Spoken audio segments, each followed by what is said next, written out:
Hello, good evening.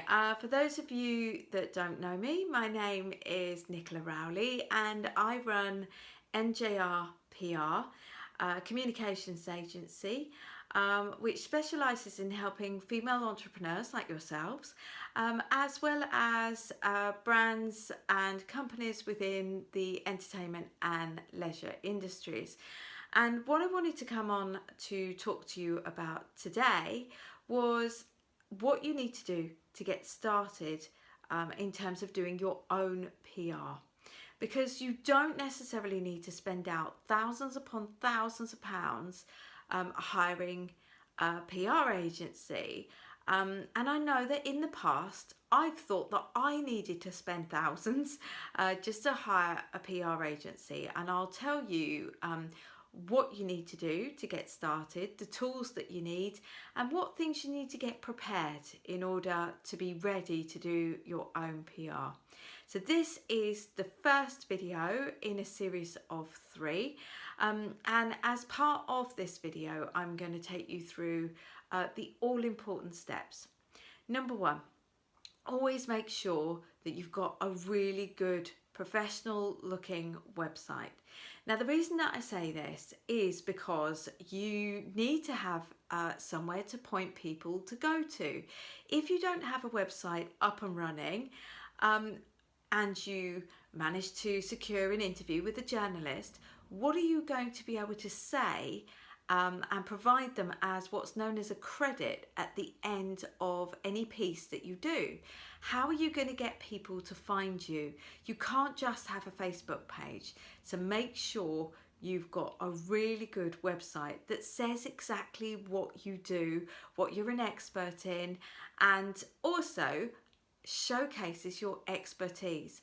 Now, if you've got something really special that you're doing at the moment, perhaps you're doing a launch, perhaps you've just launched your spring summer collection, perhaps you are looking towards your autumn winter collection, whenever you are looking to do anything, make sure that you have highlighted exactly what you want out there on the front page of your website, and that is really, really important. Number 2, another thing that's really important when it comes to PR is having professional imagery of yourself. You must have high quality photographs available. And by that, I mean have a selection. Have a selection of photographs, both landscape and portrait. Have pictures of you working on your designs or anything else that you're doing. Make sure that you have a really good collection. And with all of these things, what I always advise everyone to do is to create a folder on your desktop or somewhere on your computer and just call it PR, and then pull all of the various components into it. So you now have a really great website, and as part of that I would kind of hope that you've got professional photographs anyway, but you should also have a collection of at least 5 photographs that you know you would be happy to share. Now, what you don't want to be doing is sharing those with the journalist and they're 10 megabytes in size. You want to make sure that they're around about between 1 and 2 megabytes in size. And if you're not sure how to change the sizing, ask your photographer who takes the pictures to send them to you so they're already the size that you need them to be. And that's why it's really important to have a professional photographer who knows what they're doing.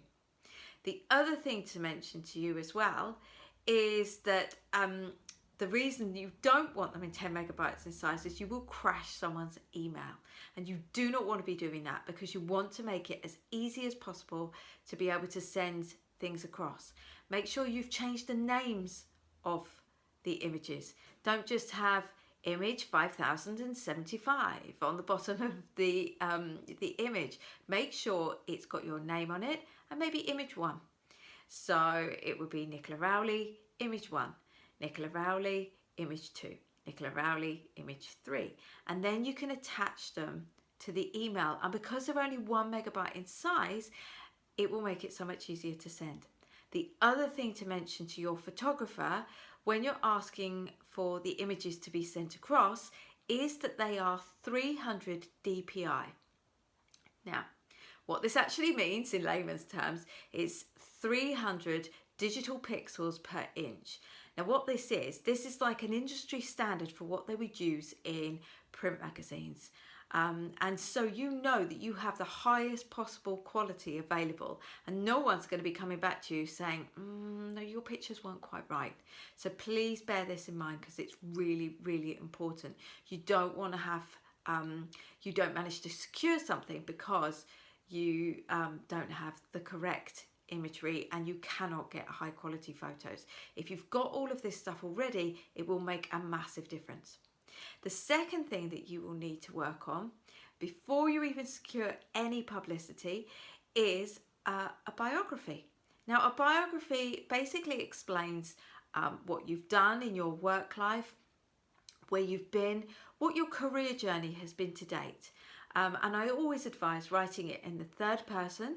So for me, it would be Nicola Rowley, trained first as a journalist for 13 years, and she worked as a journalist nationally and internationally for 13 years before she decided to embark on a multi-award winning career as a communications specialist.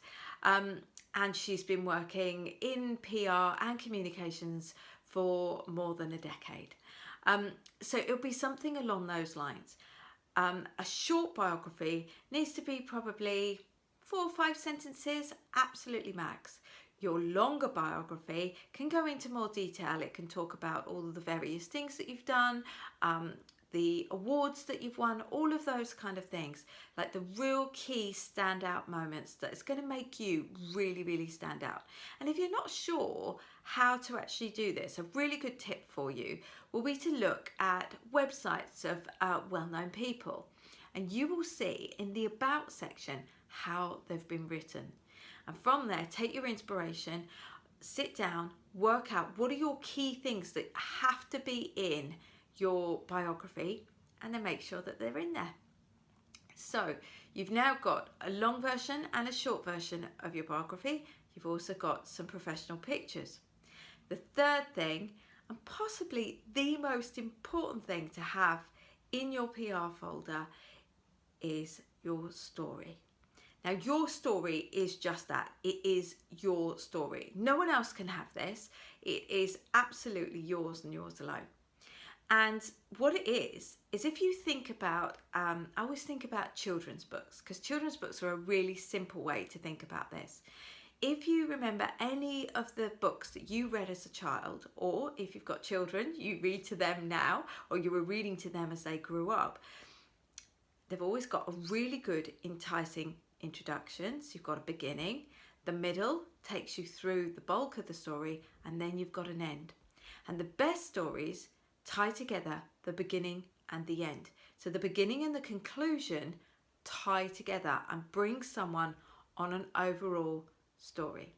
Say you have been a single mum and you've been bringing up your children on a council estate. You haven't known where you are going to be, and you've gone from that to now running a multi-6-figure business. You are designing hats and you have your own studio and you are doing brilliantly. The media love a journey, and that is always worth pointing out. But equally, PR is never about selling. It's about storytelling. And this is why learning what your story is so important, and actually having it written out so that you know what it is and you can send it over to a journalist. It's really, really important.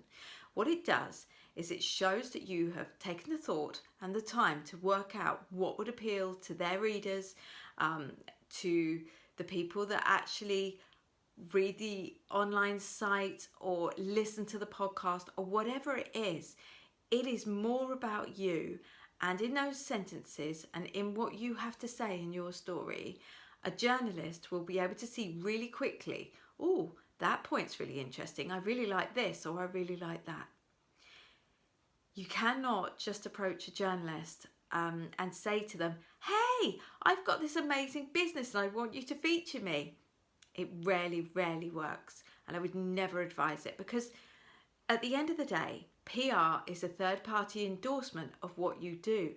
But They're looking for something interesting to talk about. It could be a topic such as Ascot's coming up and they want to feature hats, or they want to do a day in the life of a well-known milliner, or they want to look at how you can actually survive a wedding with a hat. What's hat etiquette at a wedding? What should you do? What should you not do?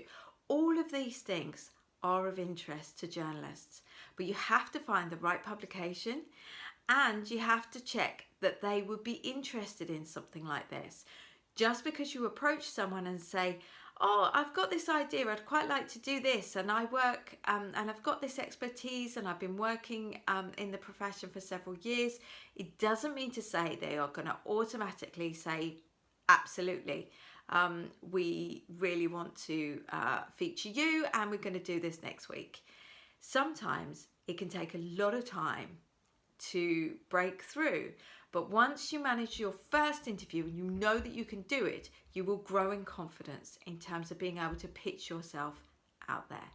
So know your story and make sure that you have made a note of absolutely everything that you want in it and it is already written. The next thing that I would say is really important to you, number 4, is that you know what your key messages are. So that if you are asked to compile, you're asked by a journalist to compile some top tips or some comments on a certain subject, you can use them. If you're asked to do a radio interview, for instance, your local radio station, again, you can use these tips and they will help you get much further ahead. What it does is it gives structure to your interviews. You already know what you want to get out of any given interview. You are not just going in there and just talking and then going off on a tangent. You have 3 to 4 key messages you know need to be weaved in to every single interview opportunity. And when you do this, what it does is it gives you even more credibility. They're things like, say I'm talking about my latest children's book, because I'm also a children's author. Say I'm talking about that. So I would say something along the lines of, the inspiration behind my first children's book came from my son, and I would talk about, the values of kindness and happiness and how you spread happiness. And then I would say something along the lines of, and if people would like to find out more, you can visit my website, or the book is available to purchase on Amazon. Something along those lines. So you're getting your message in there of how people can find you and how they can actually do things with you.